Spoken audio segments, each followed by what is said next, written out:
A todas las personas que nos visitan, les contamos que estamos estudiando el libro de los Salmos. Y hoy día vamos al Salmo 22, un salmo tremendamente importante dentro de todo el libro de los Salmos, de estos 150 salmos que tenemos en nuestras Biblias. Y quiero hoy día, o el Salmo nos solicita hoy día que hablemos sobre angustia, sobre sufrimiento. No es que yo quiera que le hablemos de esto, ¿ah? No es que yo quiera amargarles la vida a ustedes, ¿ah? Sino que el Salmo nos obliga hoy día al explorarlo a poner este tema por delante. Y creo que puede ser una oportunidad tremenda si tú sufres. Hoy día tienes una oportunidad de poder tener un camino claro para poder vencer tu sufrimiento. Y si tú consideras que tienes una vida demasiado buena, te quiero contar que la vida puede cambiarnos de la noche a la mañana. Y por lo tanto te quiero invitar a que tú también, que sientas que está todo bien en tu vida, puedas prestar atención, porque es en los momentos buenos donde nosotros nos equipamos para soportar días difíciles. Por lo tanto, lo que este salmo tiene para mostrarnos es importante para todos nosotros, porque todos los seres humanos estamos sujetos en algún momento de nuestra existencia a la aflicción.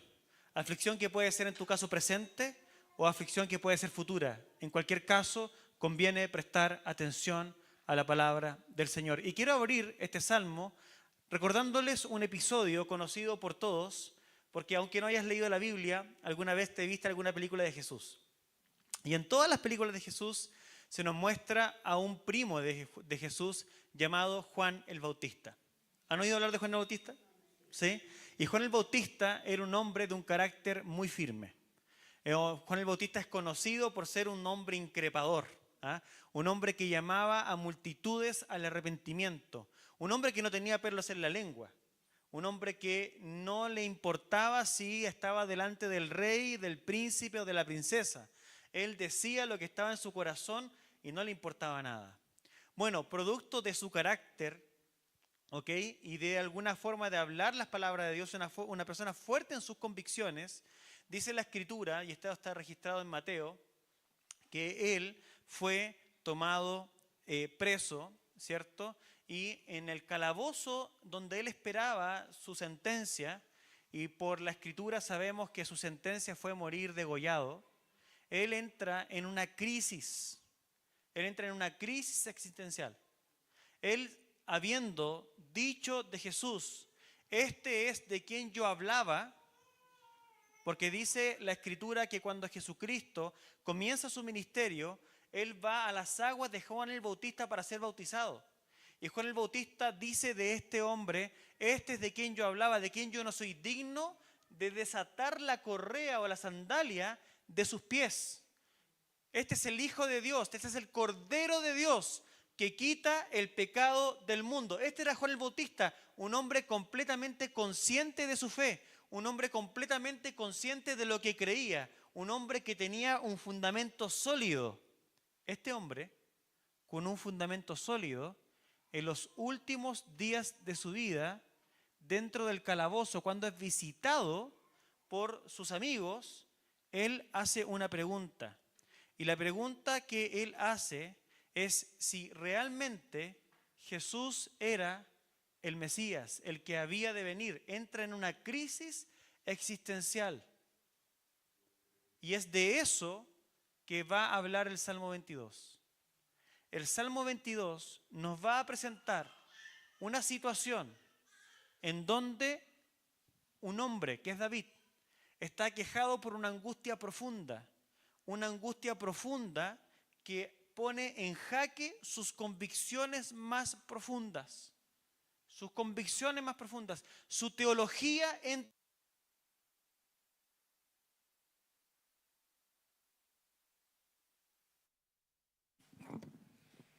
La angustia es tan potente que incluso él llega a preguntarse si Dios verdaderamente estará cerca de él.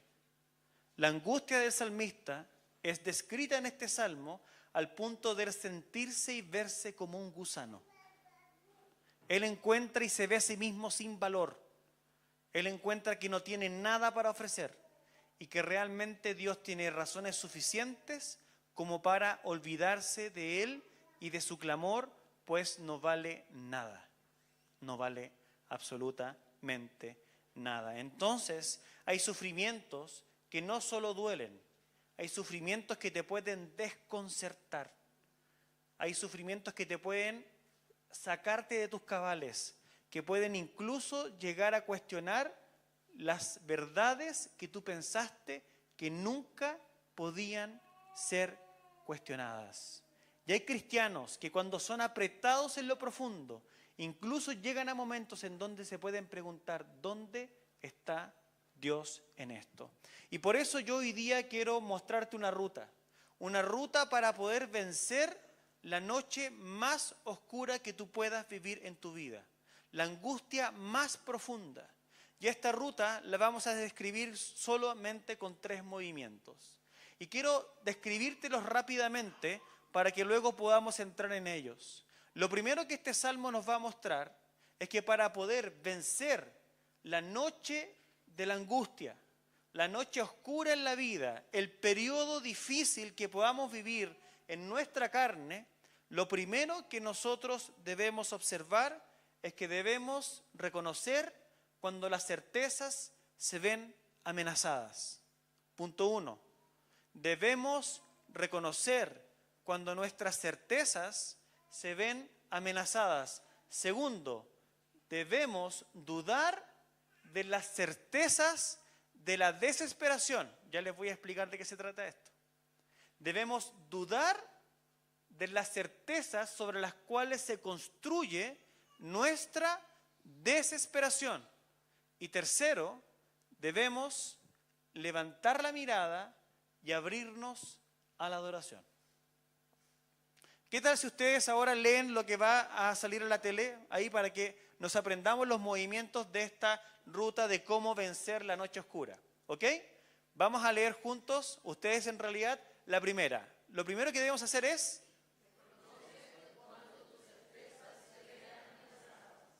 Perfecto. Segundo.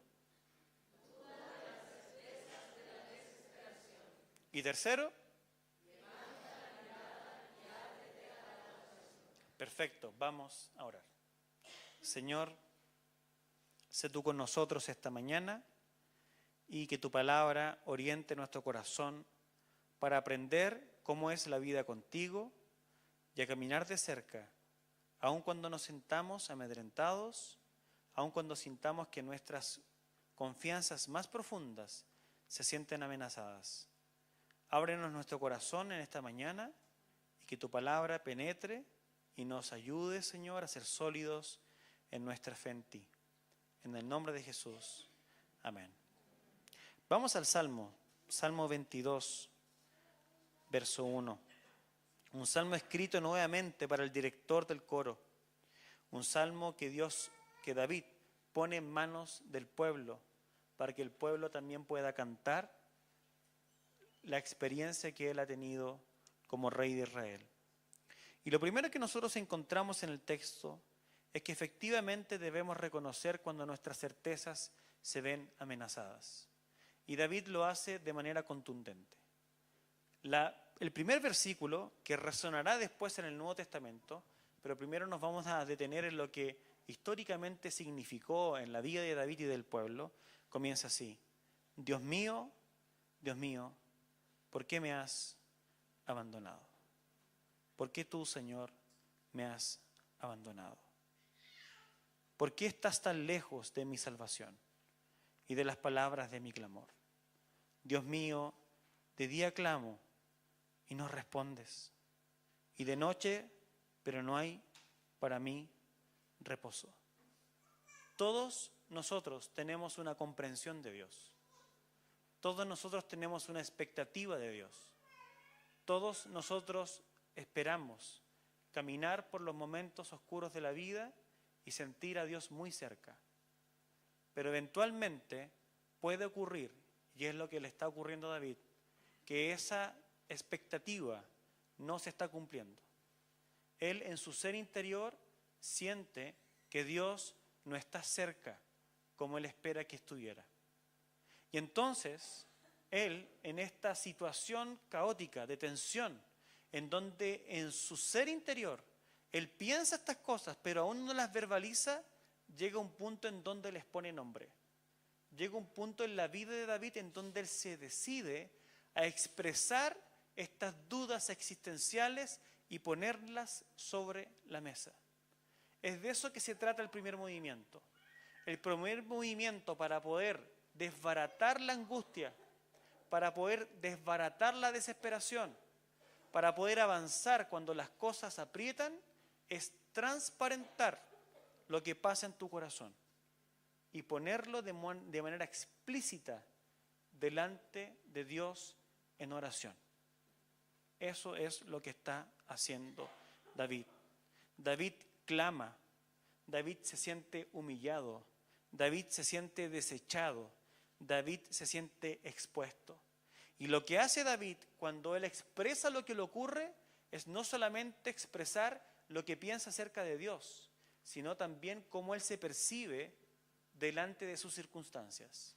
Él siente y él explica exactamente por qué siente que Dios no lo escucha. Y entonces David empieza a explicar lentamente qué es lo que ocurre con él. Y una de las cosas primeras que ocurre con él es que él, a diferencia de sus padres que fueron oídos por Dios cuando clamaron, él se siente no escuchado. Él siente que su oración no tiene mérito, que su oración no tiene peso. Y entonces se describe en el verso número 6 como un gusano y no como un hombre. Cuando nos sentimos angustiados, cuando la vida pesa, nosotros nos sentimos desdichados en frente de los demás. Sentimos que verdaderamente nuestro valor se ha agotado. Sentimos que queremos esconder la cabeza. Sentimos que no queremos mirar a nadie al rostro.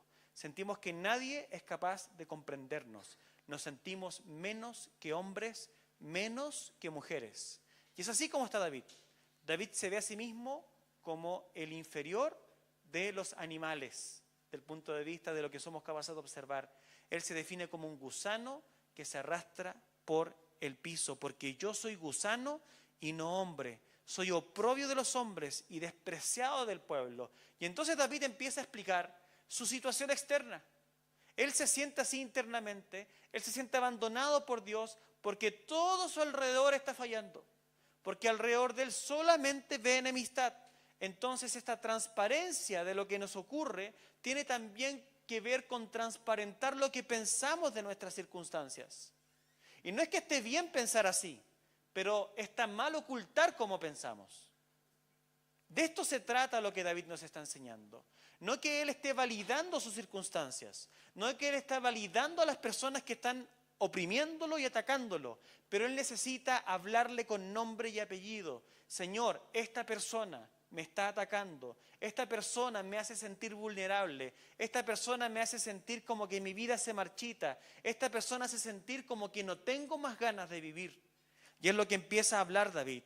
Y dice entonces David desde el verso 11, no estén lejos de mí porque la angustia está cerca. Y acá David entra en una dinámica descendente en donde empieza a explicar cómo se siente por dentro.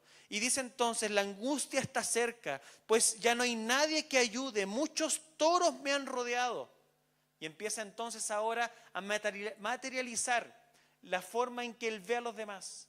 Los toros en el antiguo cercano oriente eran animales de fuerza. Y eran caracterizados por sus cuernos. Y cuando en el Antiguo Testamento y en el Nuevo también se va a ocupar esta expresión, se habla de los cachos, se habla de los cuernos de los toros, alusión que David va a hacer más adelante en este salmo. Él se refiere a personas con poder. En el libro de Apocalipsis, por ejemplo, cuando se habla que ciertas bestias se levantan con 10 cuernos o con más cuernos, en el libro de Daniel también se habla de eso, se está hablando de liderazgo, se está hablando de poder humano, social. Entonces David está diciendo lo siguiente, que hay personas con poder alrededor de él que están usando su poder para poder machacarlo. No están usándolo para ayudarlo, sino que él se siente profundamente amedrentado por las personas que detentan algún tipo de poder. Y estas personas entonces son descritos como muchos toros que le han rodeado, toros fuertes de Basán me han cercado. Y Basán era una región pastosa, con mucho pasto, en donde las bestias serán alimentadas. Entonces se hace referencia a que estas personas que están oprimiendo su vida son como los mejores animales, los mejores toros que tú encontrabas en las regiones. Así ellos están aplastando a David. Así ellos están triturando el corazón de David. Ávidos abren su boca contra mí, como un león que despedaza y ruge. Entonces de un toro con poder ahora pasa un león que quiere devorar. Y entonces empieza a describirse. Y dice que él se ve a sí mismo como derramado como agua, y todos mis huesos están descoyuntados. Es decir, cuando se habla del agua derramada, él está indicando que su vida pareciera que está siendo derramada. Su vida, su esencia está en el suelo. No hay más esencia dentro de él. Él no ve más valor para continuar. Él no ve más motivo para seguir. Siente que realmente su vida está deshecha. Y es tanto así que él siente como si sus huesos ya no estuvieran en el lugar. Es decir, él se siente completamente quebrantado. Cuando una persona está en una angustia última, realmente el cuerpo lo siente. Realmente el cuerpo lo experimenta. Realmente la tensión interior, los músculos, los huesos duelen. Mi corazón es como cera. Se derrite en medio de mis entrañas. David intenta con poesía mostrar el estado de su ser. Como un tiesto se ha secado mi vigor. Y la lengua se me pega al paladar. Ya no tiene condición de seguir viviendo. David se está describiendo realmente en el umbral de la muerte. David realmente no tiene más motivos de vivir. David está en la depresión más profunda de su vida. No hay ya más saliva en su boca. Su lengua está pegada a su paladar. Me has puesto en el polvo de la muerte porque perros me han rodeado. Y no está hablando de nuestros perritos que nosotros andamos con ellos en la calle. Está hablando de los perros de esa época.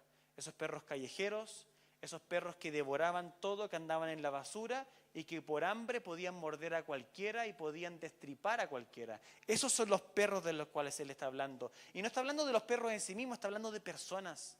Está hablando de personas que tienen poder, personas que quieren devorarte como el león, personas que no tienen modales como los perros que se comen lo que sea y los que están afuera. Me ha acercado cuadrilla de malhechores. Y claro, estos perros ¿cómo andaban? Como jaurías. Estos perros se movían en manada. Y entonces, ¿qué dice él? Me han cercado cuadrilla de malhechores. Me horadaron las manos y los pies. Él se describe como si está siendo roto en sus extremidades, sus manos, sus pies. Puedo contar todos mis huesos. Se ve flaco, se ve como que su vida y su depresión lo ha hecho que ya no quiere comer. Entonces ve como su pérdida de peso de alguna forma es un ejemplo de la angustia que lleva por dentro. Ellos me miran, me observan, se reparten entre sí mis vestidos y sobre mi ropa echan suertes. ¿Qué más despiadado? ¿Qué momento más humillante sino aquel en donde estás desnudo y ya tus enemigos incluso se burlan de ti con tus ropas y echan suertes sobre ella? Eso es lo que está viviendo David. Este salmo no dice exactamente qué momento de la vida de David es. No dice cuándo le pasaba tal cosa. Pero yo me puse a pensar, y la verdad es que hay una escena en la vida de David en donde podríamos decir que es la escena más terrible de su vida, por lo menos que haya registro, y por lo menos que yo entienda que sea la vida o el momento más oscuro de su vida. Y ese momento está en 2 de Samuel capítulo 22. Y quiero leerte solamente un trecho de ese episodio para que podamos ponerle un poco de color o de imagen a esto que David está describiendo. Porque hay algo que tengo que decirte que es importante, que nosotros normalmente hablamos en los grupos pequeños, a ustedes que van a los grupos pequeños. Normalmente cuando leemos este salmo, en nuestro corazón queremos saltar inmediatamente a Cristo. Queremos decir lo siguiente, pero esas manos horadadas, estos pies que están rotos, este hombre sobre el cual se echan suertes sobre sus ropas, es Jesús. Pero no podemos afirmar eso sin antes entender el sentido que hizo originalmente. Recordemos que este texto está siendo escrito aproximadamente 1000 años antes de Cristo. Y un texto no puede significar lo que nunca significó. Un texto no es mágicamente profético. Un texto no es mágicamente escrito para Jesús sin tener un asiento en la realidad puntual que el salmista está escribiendo. David está en primer lugar describiéndose él mismo. Está escribiendo su angustia, está describiendo su dolor, está describiendo su depresión, está escribiendo su momento en donde él siente que va a morir. Y para hacerle honor al texto, tenemos que entender la vida de David y tenemos que entender lo que este hombre probablemente vivió. Y esto es muy importante, porque si no, nosotros saltaríamos inmediatamente a Cristo y no encontraríamos conexión con nuestra realidad. David está hablando como un hombre que ha fallado. David está hablando como un hombre que ya se siente vulnerable, un hombre que no siente más voluntad de vivir. Y tenemos que entender qué es lo que lleva a David a vivir así, qué es lo que lo lleva a este momento. Y hay un episodio de la vida de David en donde ustedes ya hemos hablado de esto, pero un episodio en donde a David le toca huir. Donde a David le toca huir, ¿por qué? Porque él ha fallado familiarmente, porque él ha pecado socialmente, porque él ha usado su poder para beneficiarse, para su propio placer. Entonces Dios decreta sobre su vida y sobre su familia una maldición que se materializa en la forma de una conspiración en contra de su vida. Su propio hijo Absalón lo está persiguiendo para quitarle su vida. Su consejero real, al cual mencionamos la semana pasada, Ahitofel, lo ha entregado, lo ha traicionado. Y entonces David ahora viene de un periodo en el desierto, un periodo en donde él vaga temiendo por su vida, no como el tiempo de Saúl, donde él huía sin culpa alguna. Él está ahora huyendo porque realmente él ha fallado. Él lo ha hecho mal. Su sufrimiento es consecuencia de su desobediencia. Eso es lo que está pasando con David. Él ha desobedecido y por eso su depresión y por eso el dolor de su corazón. Cuando nosotros nos alejamos de Dios, estamos expuestos a su disciplina. Cuando tú te alejas de Dios, cuando tú desobedeces, cuando tú decides vivir tu vida, vivir tus caminos, tú te expones a la disciplina de Dios. Cuando yo quiebro la ley moral de Dios, produzco un desorden a mi alrededor. No es gratis. Cuando yo decido darle rienda suelta a mi corazón, en el momento puede ser grato, pero la consecuencia son devastaciones a mi familia, a mi núcleo cercano, a mi corazón, a mi intimidad. No hay cómo huir de eso. Vamos a 2 Samuel capítulo 22.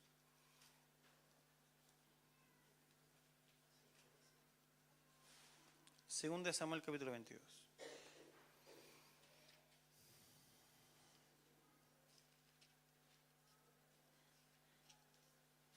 Perdón, un poco más atrás. Es capítulo 16. Ya vamos al 22 un poco más tarde. Capítulo 16, verso 5. David viene del desierto. Ha vagado por varios meses. Ha estado bien complicado el hombre. Y entonces fíjense, viene el verso 5. Al llegar el rey David a Bahurim, entonces salió de allí un hombre de la familia de la casa de Saúl, que se llamaba Simei, hijo de Gera. Cuando salió, iba maldiciendo y tiraba piedras a David y a todos los siervos del rey David, aunque todo el pueblo y todos los hombres valientes estaban a su derecha y a su izquierda. Así decía Simei mientras maldecía: fuera, fuera, hombre sanguinario e indigno. El Señor ha hecho volver sobre ti toda la sangre derramada de la casa de Saúl, en cuyo lugar has reinado.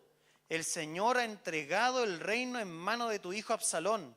Aquí estás, prendido en tu propia maldad, porque eres hombre sanguinario. Simei, un hombre de la casa de Saúl, que encuentra motivo en la angustia de David para validar su causa. Y entonces confronta a David. Y entonces le tira todo lo más oscuro que tiene en su corazón para devastarlo. Entonces podemos entender que un momento así o similar ha llevado a David a las lágrimas. David lo ha llevado a sentirse completamente indigno, completamente impuro, sin ganas de nada más.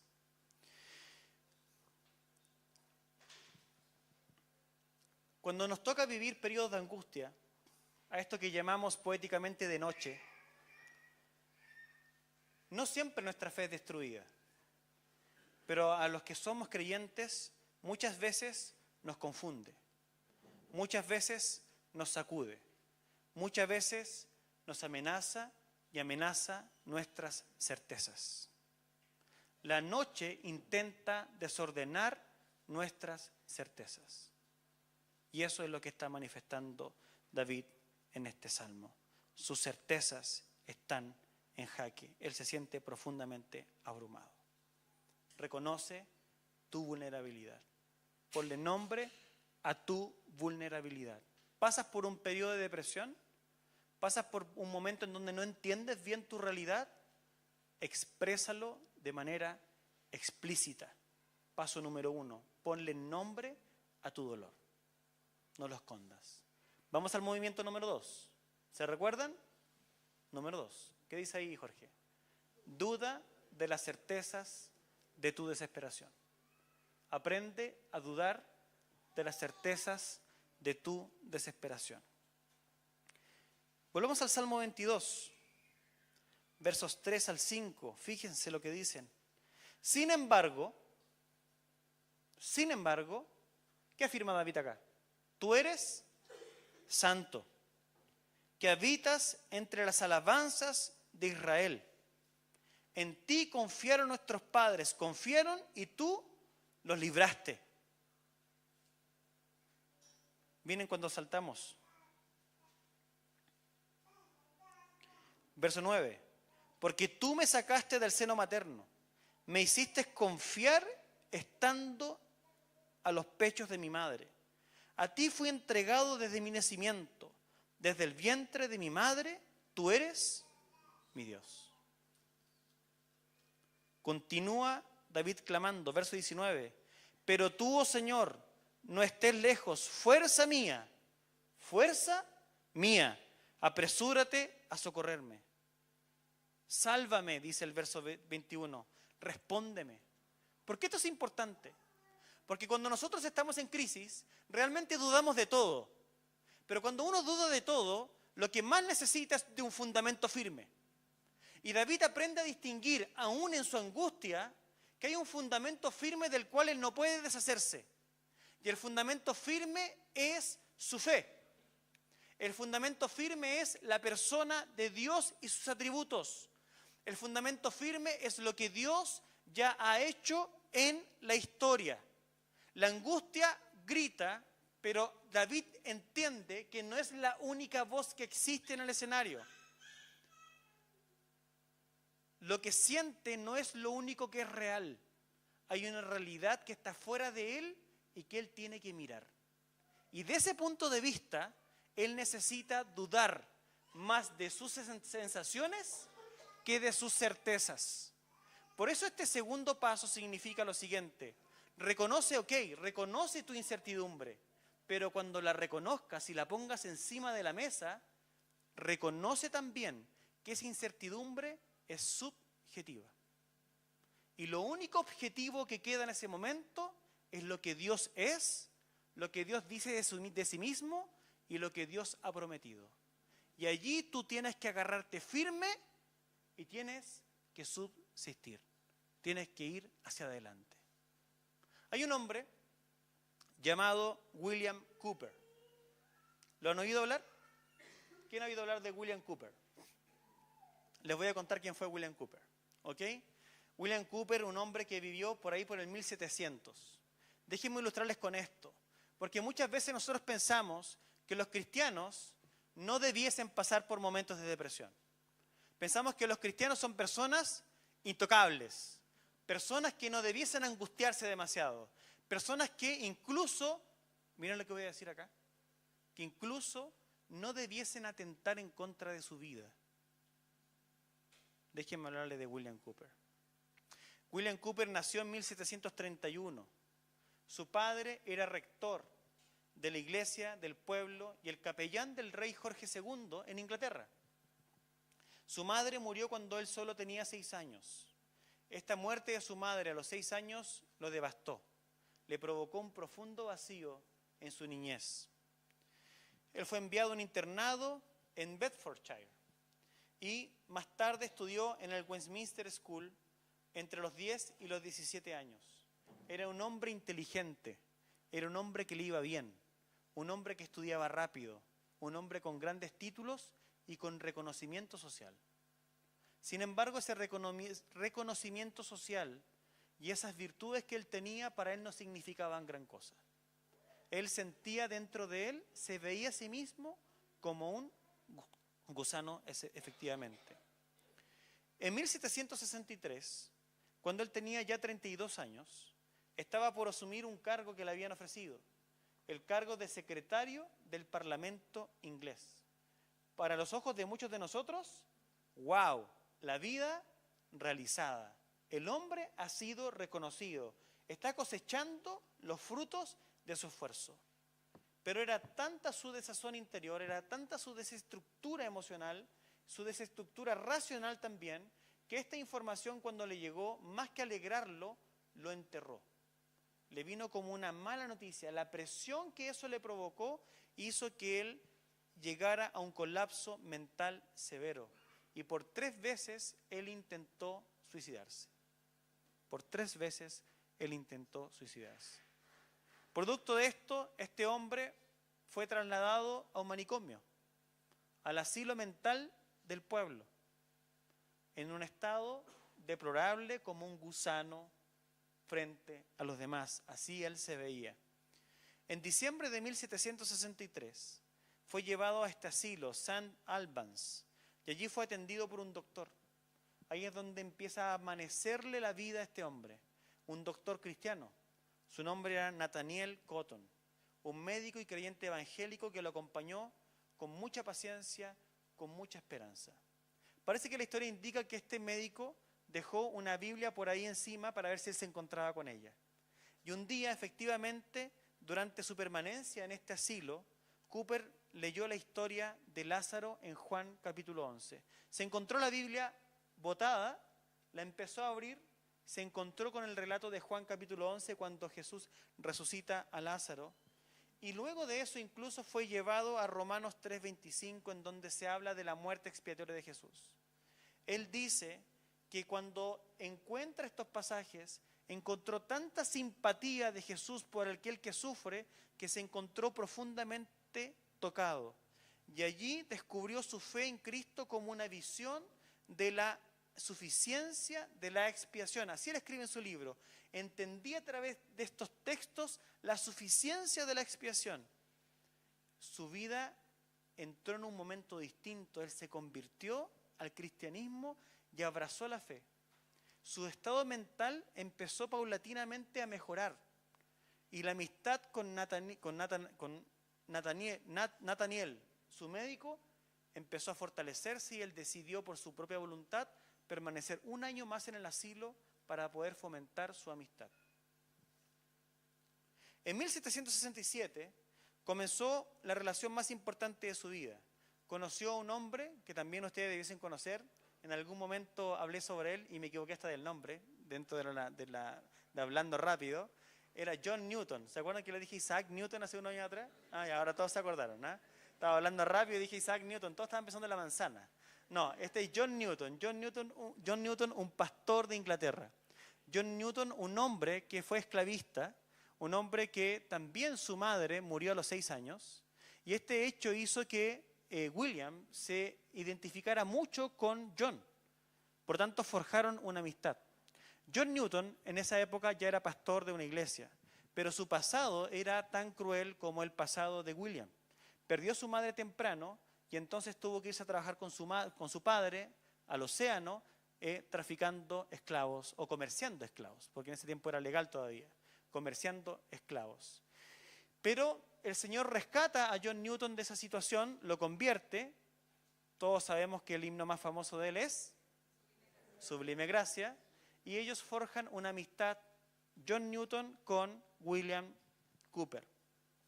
Y entonces, este pastor, ¿cierto?, generó una gran amistad con él y juntos colaboraron en el libro de himnos que ambos escribieron, en donde ambos escribieron muchísimos himnos, más de 200 himnos juntos al Señor.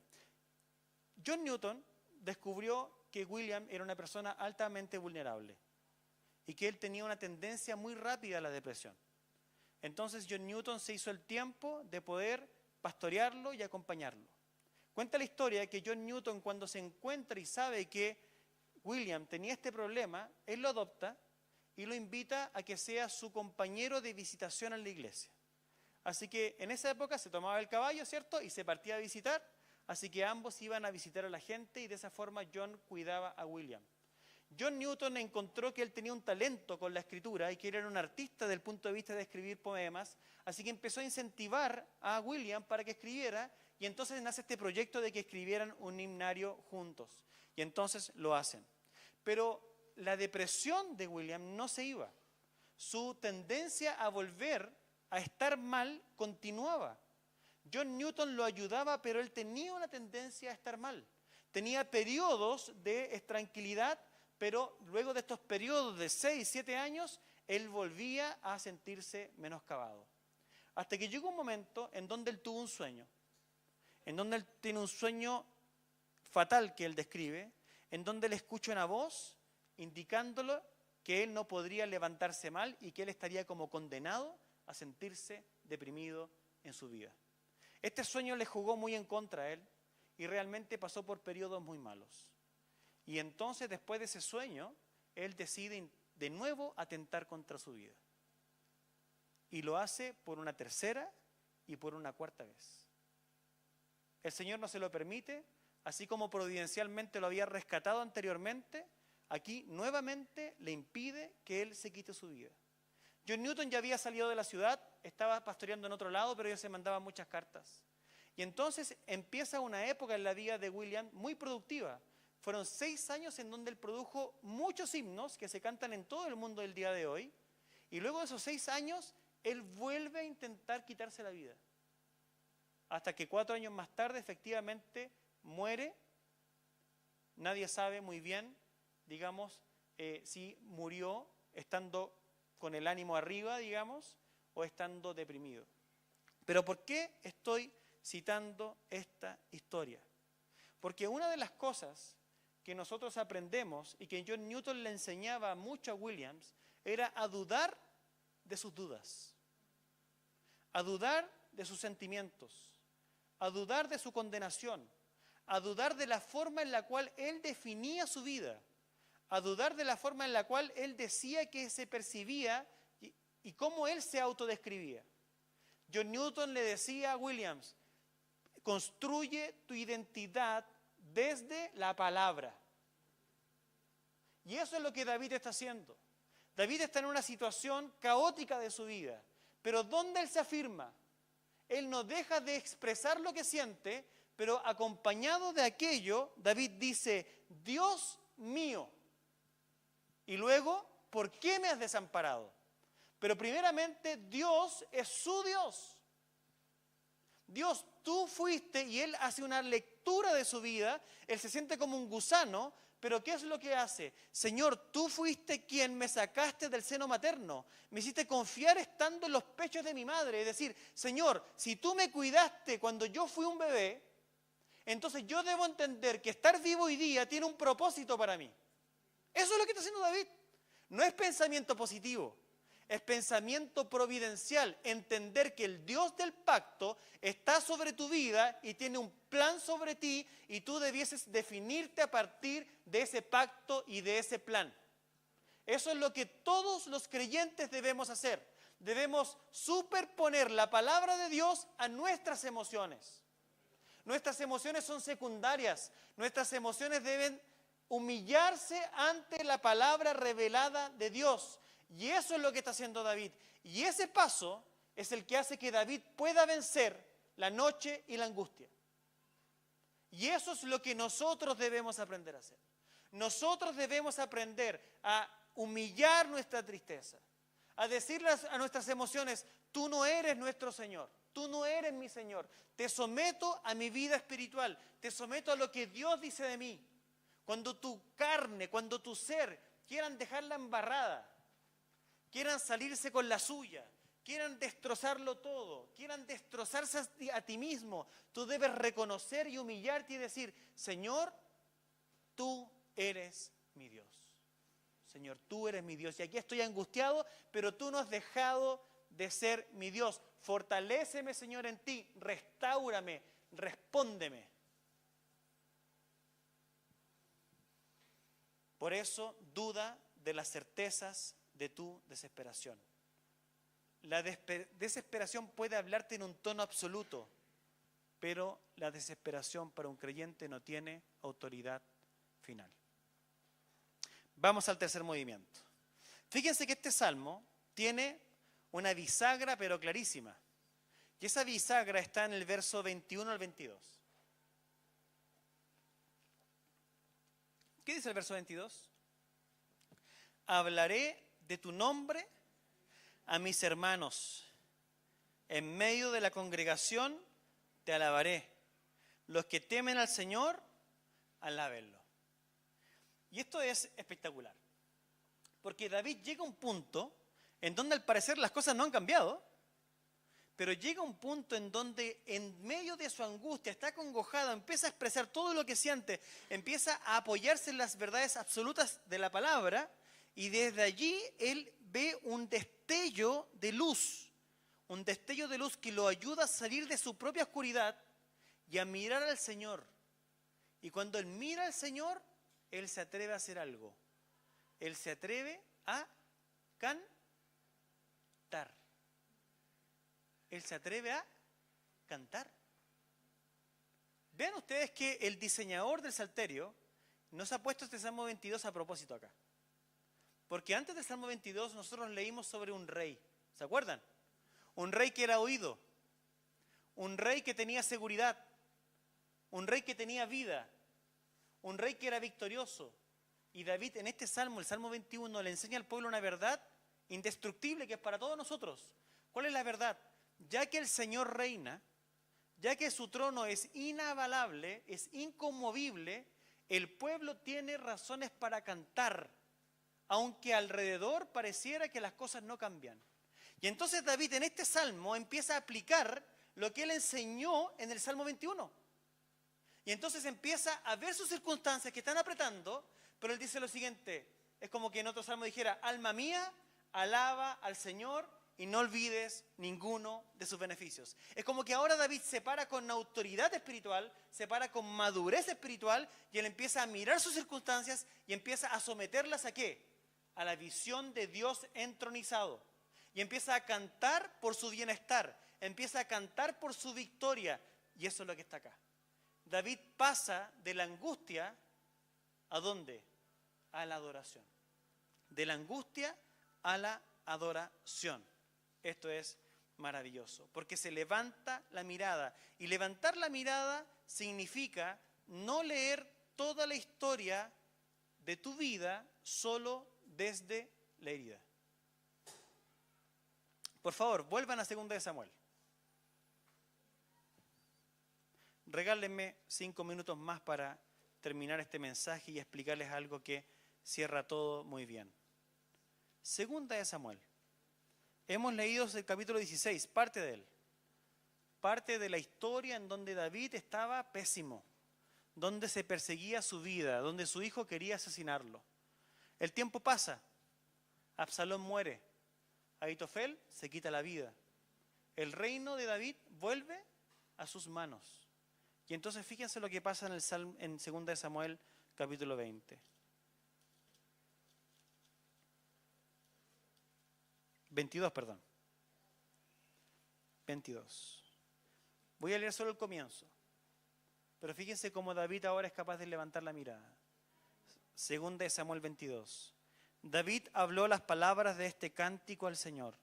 El día que el Señor lo libró de la mano de todos sus enemigos y de la mano de Saúl, y dijo: el Señor es mi roca, mi baluarte, mi libertador, mi Dios, mi roca, en quien me refugio, mi escudo y el poder de mi salvación, mi altura inexpugnable y mi refugio, Salvador mío, tú me salvas de la violencia. Levantar la mirada es no mirar tu vida desde la herida, es mirar tu vida desde el Evangelio, desde Dios. Es entender que Él tiene el dominio sobre ti, sobre los peores momentos y sobre los mejores momentos. Y no hay mejor lugar que estar que en las manos de Dios.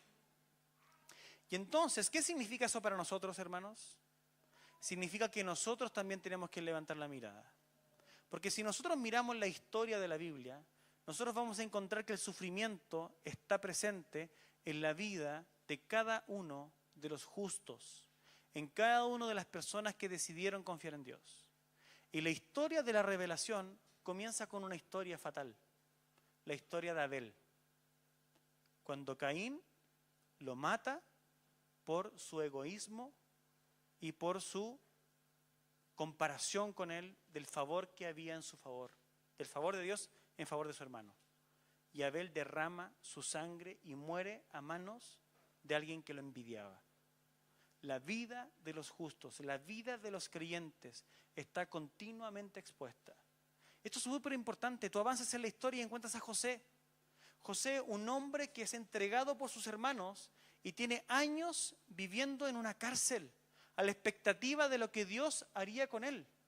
La vida de las personas creyentes está constantemente expuesta al sufrimiento. Y la pregunta que nos viene de vuelta es la siguiente: ¿por qué con nosotros debiese ser distinto? Cuando avanzas por la revelación, encuentras una encrucijada intelectual tremenda. El libro de los Proverbios nos va a decir que el que hace la voluntad de Dios prospera, pero el que hace el mal es socavado y no prospera. Pero inmediatamente nos encontramos con el libro de Job. Y el libro de Job es también parte de la sabiduría del Antiguo Testamento. Y el libro de Job como que intentara desmentir lo que dice Proverbios. ¿Por qué? Porque Proverbios nos dice que si nos portamos bien, nos va a ir bien. ¿Y a Job qué le pasa? Un hombre no había justo como él en la tierra. Un hombre que hacía sacrificio por sus hijos, que era padre de familia, que cuidaba su hogar. Y entonces, ¿qué ocurre? Un complot espiritual en contra de su vida, y Dios le da permiso a Satanás de destruirlo sin tocarle su vida. Y el hombre pierde todos sus bienes, pierde su familia, pierde su salud. Y entonces es donde está, a la deriva, en pleno sufrimiento. Tenemos que aprender a levantar la mirada. Tenemos que entender que nosotros somos también sujetos de dolor. Somos sujetos de sufrimiento. La alegría eterna está en el cielo. Y nosotros en este mundo estamos sujetos a los efectos del pecado. El sufrimiento es real. Y el sufrimiento avanza por las historias de la Biblia, cristiano tras cristiano, creyente tras creyente. Cuando nosotros miramos este salmo, nos damos cuenta una vez más que este salmo no es capaz de describir completamente a David. Y David no es capaz de describirse completamente a sí mismo en este salmo. Este salmo está apuntando para una realidad superior. Y entonces hay un paralelo teológico que es importante hacer. El libro de Isaías va a tomar esta expectativa descrita por David en este salmo y la va a amplificar. Y va a amplificarla diciendo que el siervo del Señor, que el siervo de Dios, sería un siervo sujeto a dolores. Sería una persona despreciada por el pueblo. Sería una persona como a quien uno le quita el rostro. Dice el libro de Isaías que el Mesías, el siervo sufriente, es un hombre del cual las personas quieren esconder la mirada. Una persona de la cual las personas se mofan. Una persona de las cuales las personas se ríen. Y entonces, cuando llegamos a los evangelios, encontramos a Mateo. Y Mateo pareciera que describiera la pasión de Jesús como inspirado en Salmo 22 y en Isaías 53. Permítanme, por favor, ir a Mateo rápidamente. Les invito a abrir su Biblia en Mateo 27. Porque acá ocurre la paradoja más grande de la historia. David era un hombre que merecía de cierto modo sufrir. Un hombre que se había equivocado. Un hombre que había fallado. Pero ahora nos encontramos enfrente de un hombre que no merece fallecer.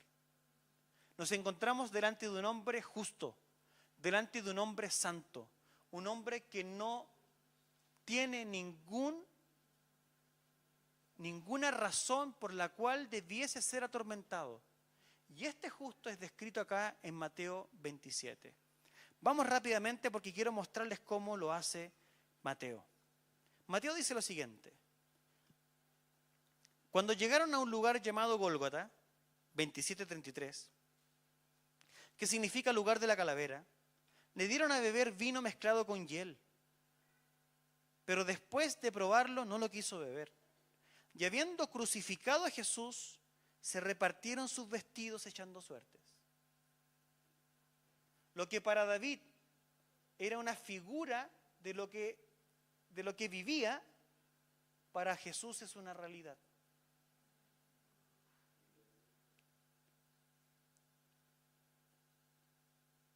Y sentados lo custodiaban allí. Pusieron sobre su cabeza la acusación contra él que decía: este es Jesús, el rey de los judíos. Se mofaban de él. Entonces fueron crucificados con él 2 ladrones, uno a la derecha y otro a la izquierda. Los que pasaban lo injuriaban, meneando la cabeza y diciendo: tú que destruyes el templo y en 3 días lo reedificas, sálvate a ti mismo. Si tú eres el Hijo de Dios, desciende de la cruz. Las mofas que David experimentó, pero de una manera amplificada en contra de un justo.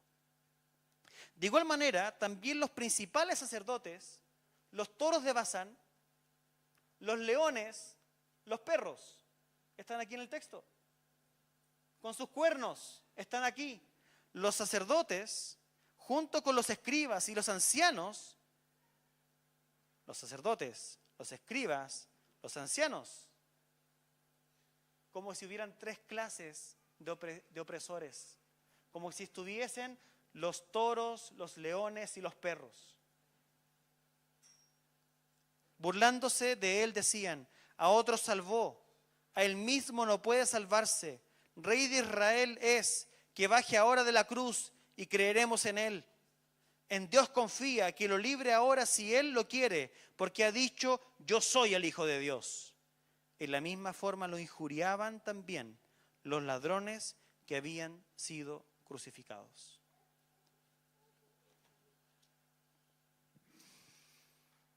El Señor, dice la Escritura, que vindicó a Jesús. Él efectivamente pasó por la noche más oscura, pero el Señor lo vindicó y lo levantó de entre los muertos. ¿Cómo termina hablando el libro de Hebreos? Jesucristo resucitado. Se cita el Salmo 22 y se nos dice que Jesús en su resurrección invita a todos sus hermanos a cantar alabanzas. A todos sus hermanos se los invita a cantar himnos. Y dice el autor de Hebreos, y él coloca en boca de Jesús la expresión: delante de mis hermanos te alabaré. ¿Por qué esto es importante? Es importante porque nosotros debemos superar la angustia mirando a nuestro Rey una vez más. Nuestro Rey es el único que es capaz de levantarnos la mirada. En Él realmente hay una sanidad para nuestras lágrimas. Hay una renovación de nuestra mente. Hay razones concretas para seguir adelante y para decirle a nuestros sentimientos: tú no tienes la última palabra. He querido ilustrar este sermón con la historia de John Newton y de William Cooper. ¿Por qué? Porque habemos entre nosotros tal vez algunos John Newton, tal vez personas que no sean muy afectadas por el sufrimiento, personas que miran la depresión como de lejos, personas que miran la angustia como si fuera una caricatura, como si fuera algo que le ocurre a cierto tipo de gente que no sabe lidiar bien consigo misma. Nosotros, a través de este texto, Y nosotros a través de la historia de John Newton y William Cooper aprendemos que hay cristianos que están llamados en medio de la iglesia a ser un soporte para aquellos que sufren. John Newton no se desentendió de la vida de William Cooper. John Newton se asoció con los humildes. John Newton se asoció con los que sufren. John Newton se asoció con aquellos que no tenían expectativa de vivir y de vivir bien.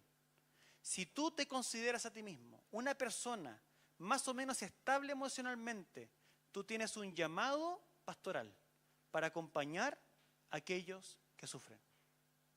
Y sin embargo, si tú te ves más parecido a William Cooper, una persona que lucha constantemente con sus pensamientos, una persona que lucha constantemente con su autopercepción, una persona que lucha constantemente con sus ganas de vivir, tú debes aprender también a través de la vida de William Cooper a no validar tus emociones por sobre lo que la Biblia dice de ti.